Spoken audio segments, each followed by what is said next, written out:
পিপিলিকার পাখা গজায় মরিবার তরে।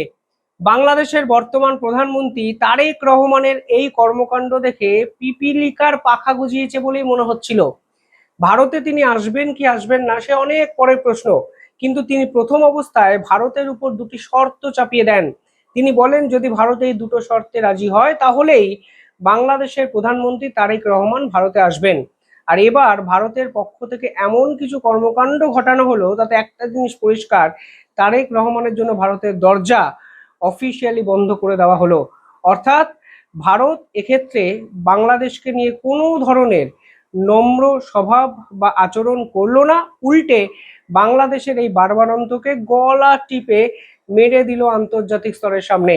এবং বাংলাদেশের অবস্থা এতটাই খারাপ জায়গায় চলে গেল বা যাবে, তাতে বাংলাদেশের ডিপ্লোম্যাসি তো মুখ থুবড়ে পড়বেই, উল্টে বাংলাদেশের ভবিষ্যৎও ওই চটকানো লেবুর মতো তেতো হতে বাধ্য।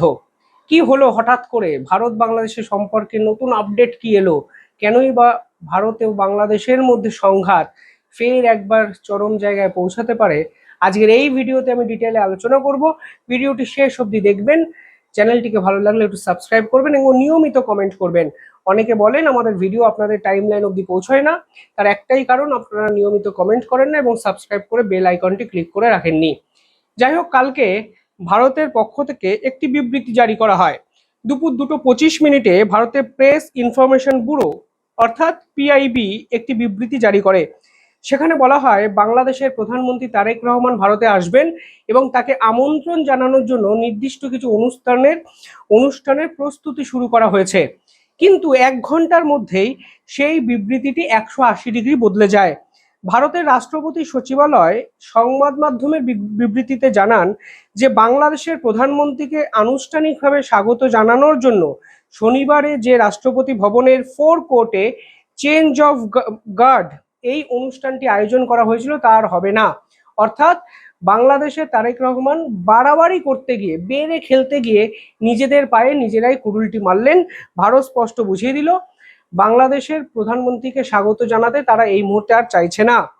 এ বিষয়ে দিল্লি এবং বাংলাদেশের কর্মকর্তারা স্বাভাবিকভাবে স্পিকটি নট অর্থাৎ মুখে কুলু পেটেছে, কিন্তু বাস্তব হলো বাংলাদেশের প্রধানমন্ত্রী যেভাবে রকমভাবে শর্ত ভারতের উপর চাপিয়ে দিয়েছে সেই শর্ত ভারত ভালোভাবে নেয়নি এবং অবস্থা আরো খারাপ জায়গায় যেতে চলেছে বলে বিশেষজ্ঞরা মনে করছেন। ভারতের পক্ষ থেকে বাংলাদেশের প্রধানমন্ত্রীকে আমন্ত্রণ জানানো হয়েছিল ব্রিক্স সামিটের সময়। ভারত মনে করেছিল যে বাংলাদেশ এই মুহূর্তে যদি পাকিস্তানের মতো আচরণ করে তাহলে ভারতের পূর্ব এবং পশ্চিম দুপ্রান্তেই নাশকতার হামলার ছক যেমন বৃদ্ধি পাচ্ছে, ঠিক সেরকম ভাবে জাতীয় নিরাপত্তাও একটা বড়সড় থ্রেট হতে পারে। অর্থাৎ বাংলাদেশের সঙ্গে আবার একত্রে পথ চলতে চেয়েছিল ভারত, কিন্তু ওই যে বলে কুকুরের পেটে ঘি সহ্য হয় না। বাংলাদেশের পক্ষ থেকে দুটো শর্ত চাপিয়ে দেওয়া হয় ভারতের উপর। প্রথম শর্ততে বলা হয় যে শেখ হাসিনার মুখ বন্ধ করতে হবে ভারতে এবং শেখ হাসিনাকে প্রত্যাবর্তন চুক্তি অনুযায়ী অবিলম্বে বাংলাদেশের হাতে তুলে দিতে হবে ভারতকে। দ্বিতীয় শর্ত অনুযায়ী বলা হয় যে বাংলাদেশ অবিলম্বে ওসমান হাদির মৃত্যুর সঙ্গে জড়িত 2 অভিযুক্তকে ফেরত চায়। যদি এই দুটো শর্ত মানা হয় তাহলেই তারেক রহমান নাকি ভারত সফরে আসবেন। অর্থাৎ বাংলাদেশের শর্ত ভারতের উপর চাপিয়ে বাংলাদেশ পুরো ঘটনাটার আর রাজনৈতিকভাবে ফায়দা তুলতে চেয়েছিল। এবার ওসমান হাদি, তিনি ছিলেন প্রকৃতপক্ষে ভারত বিরোধী এক ছাত্র নেতা। তার একাধিক ভাষণ হুঁশিয়ারি শুনলে বোঝা যায় তিনি ভারতকে দ্বিখণ্ডিত করার ছক কষেছিলেন। এবার তার মৃত্যুর সঙ্গে কোনোভাবেই ভারত জড়িত নয়। তার মৃত্যুর সঙ্গে 2 অভিযুক্তরা নাকি ভারতের জেলে বন্দী, তাদেরকে ফিরিয়ে দিতে হবে বাংলাদেশকে। এবার বাংলাদেশ যেটা বুঝলো না যে এই মামুলি 2 শর্ত চাপিয়ে ভারত ও বাংলাদেশের সম্পর্কের ক্ষতি করে আসলে বাংলাদেশই কিন্তু নিজের পায়ে নিজে কুড়ুলটি মারলো। শেখ হাসিনাকে নিয়ে বাংলাদেশ সরকার একটি প্রেস কনফারেন্স করেছিল দিন 15 আগে। শেখ হাসিনার সাংবাদিক সম্মেলনের পর বাংলাদেশ স্পষ্ট বলে যে ভারতের জন্যই শেখ হাসিনার এরকম বারবারন্ত, ভারত চাইলে শেখ হাসিনার মুখ বন্ধ করে রাখতে পারে। ভারত এই বিষয়ে কোনো বিবৃতি দেয়নি, উল্টে বলেছিল একজন ব্যক্তি স্বাধীনতায় বিশ্বাসী রাষ্ট্র হিসাবে বাংলাদেশ কিভাবে বলে যে ভারতের জন্যই শেখ হাসিনা এই ধরনের প্রেস কনফারেন্স করার সাহস দেখাচ্ছে। ওসমান হাদি পর্ব, ভারত এই বিষয়ে কোনো মন্তব্য করতে চায়নি। পরবর্তীকালে আমরা কি দেখলাম, বাংলাদেশের এই যে লম্ফঝম্প দিন 7 মধ্যে শেষ হয়ে যায় যখন বাংলাদেশ 8 থেকে 10 ঘন্টায় লোডশেডিং এ ডুবলো। বাংলাদেশের এই লোডশেডিং এর প্রধান কারণ হিসাবে উঠে আসে একটি বাস্তবিক পয়েন্ট, তা হলো জ্বালানি সমস্যা। হরমুজে জ্বালানি ক্রাইসিস আজকে এমন একটা জায়গায় গিয়ে পৌঁছেছে যে বাংলাদেশের বিদ্যুৎ উৎপাদন কার্যত শূন্যতে নামতে শুরু করেছে, অর্থাৎ চাহিদা অনুযায়ী যোগান নেই। ফলে ভারত যদি ডিজেল দেয় তাহলেই তারা বিদ্যুৎ উৎপাদন করবে, না হলে তাদের সরকারি কলেজ অফিস আদালত অচিরেই বন্ধ করে দিতে হবে। অর্থাৎ বাংলাদেশ ফের প্রমাণ করে দেয় যে তারা ভারতের উপর কতটা নির্ভর করে থাকে, এবং যেভাবে বিভিন্ন পণ্যদ্রব্য যেমন চাল, ডাল, দুধ, গম, ডিম বিভিন্ন ক্ষেত্রে ভারতের উপর তারা নির্ভরশীল, একইভাবে বিদ্যুতের উপরেও কিন্তু ভারতের উপর তারা নির্ভরশীল।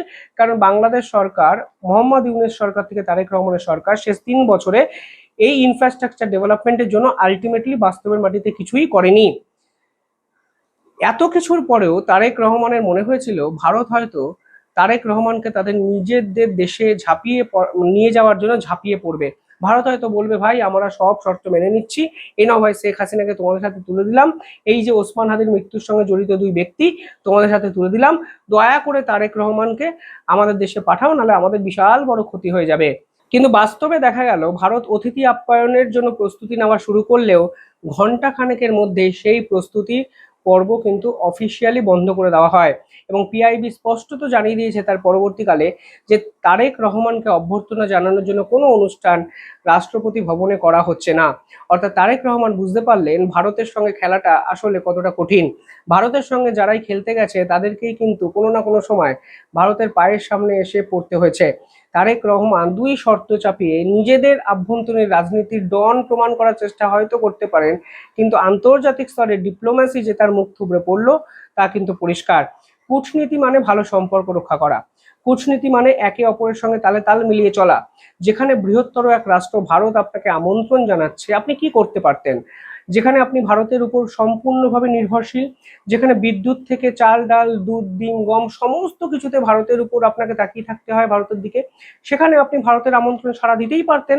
আপনার সঙ্গে ভারতের বৈঠক হতো, অতীতে যত ডিসপিউট হয়েছে সেই ডিসপিউটগুলোর সমাধান সূত্র খুঁজে পাওয়া সম্ভব হতো। মানে আপনাদের চিকেন স্নেক নেওয়ার স্বপ্ন না পূরণ হলেও ভারতের সঙ্গে বৈঠকে বসার স্বপ্নটা তো পূরণ হতো। আপনাদের শিলিগুড়ি করিডরকে না কেটে ফেলার স্বপ্নকেও, মানে কেটে ফেলার স্বপ্নকে পূরণ না করতে পারলেও অন্তত প্রধানমন্ত্রী নরেন্দ্র মোদীর সঙ্গে মিনিট দশেকের সম্পর্ক আপনি ভালো করতে পারতেন।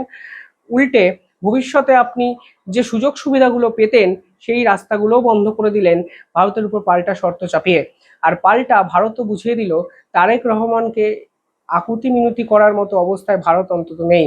আর ব্রিক্স সামিট শুধুমাত্র ভারতের জন্য ইম্পর্টেন্ট ছিল না, ব্রিক্স সামিট বাংলাদেশের জন্য ইম্পর্টেন্ট ছিল। কারণ গোটা বিশ্ব ডিডলারাইজেশনের দিকে এগিয়ে যাচ্ছে, সেখানে আমেরিকা দাদাগিরির কে রোধ করতে গেলে ডলারের ভ্যালু কমাতে হবে, এবং ব্রিক্স কারেন্সি বা ডিজিটাল কারেন্সি আনার জন্য রাশিয়া, চীন, ভারতের মতো শক্তিশালী রাষ্ট্র কিন্তু জোট বেঁধেছে, এবং ব্রিক্স সামিটে টোটাল 21টা দেশ কিন্তু অংশগ্রহণ করছে। ভারত চেয়েছিল বাংলাদেশ যদি ব্রিক্স সামিটে আসে তাহলে ভারতে এবং বাংলাদেশের মধ্যে একাধিক দ্বিপাক্ষিক বৈঠক হতে পারে এবং সম্পর্ক জোরদার হতে পারে।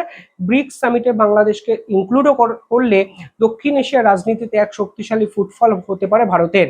কিন্তু তারেক রহমান এত কিছু না ভেবে, লং টার্ম জিওপলিটিক্যাল গোলটা না ভেবে তিনি পাকিস্তানের ফাঁদে পাটা দিল, ভারতের বিপক্ষে তিনি শর্ত চাপালেন, যেই শর্ত ভারত তো পূরণ করলোই না, উল্টে তারেক রহমানকে আমন্ত্রণ জানানোর জন্য যে অনুষ্ঠান আয়োজন করার কথা ছিল সেটাও কিন্তু বাতিল করে দিল ভারত সরকার। অর্থাৎ নিজের পায়ে নিজে কুড়ুলটি মারল বাংলাদেশ। তারেক রহমান এবার ভবিষ্যতে কোন দেশে মিটিং করতে যান এবং সেই দেশ বাংলাদেশের অর্থনীতিকে কিভাবে চাঙ্গা করে তা দেখার জন্য বিশ্বাস করুন আমি অন্তত উদ্গ্রীব হয়ে বসে আছি। আর যাই হোক, পাকিস্তানপন্থী বাংলাদেশ পাকিস্তানের সঙ্গে ব্যবসা বাণিজ্য করে তাদের অর্থনৈতিক ভাগ্য বদলাতে পারে, এই রকম অতি বড় বাংলাদেশ প্রেমীও হয়তো এখন ভাবছেন না। হ্যাঁ, ভাবছেন কিছু উগ্র ইসলামপন্থী জামাতপন্থী ছাত্র নেতারা ভাবছেন, কিন্তু বাস্তব যে কত কঠিন তা কিন্তু ভারত বাংলাদেশকে ফের একবার বুঝিয়ে ছাড়লো। আর এরই নাম ভারত। যারা ভারতের সঙ্গে খেলার চেষ্টা করেছে তারা আসলে দিনের শেষে একা হয়ে আন্তর্জাতিক স্তরে দাঁড়িয়ে আছে, যার সর্বশ্রেষ্ঠ উদাহরণের নাম তারেক রহমানের বাংলাদেশ। কি ভারতের সিদ্ধান্ত নিয়ে আপনি খুশি তো? ভারত যা করেছে আপনারা কিভাবে দেখছেন কমেন্টে জানাবেন। দেখতে থাকুন দ্য ইন্ডিপেন্ডেন্ট বেঙ্গল, আর চ্যানেলটিকে ভালো লাগলে একটু সাবস্ক্রাইব করে পাশে থাকবেন। ধন্যবাদ।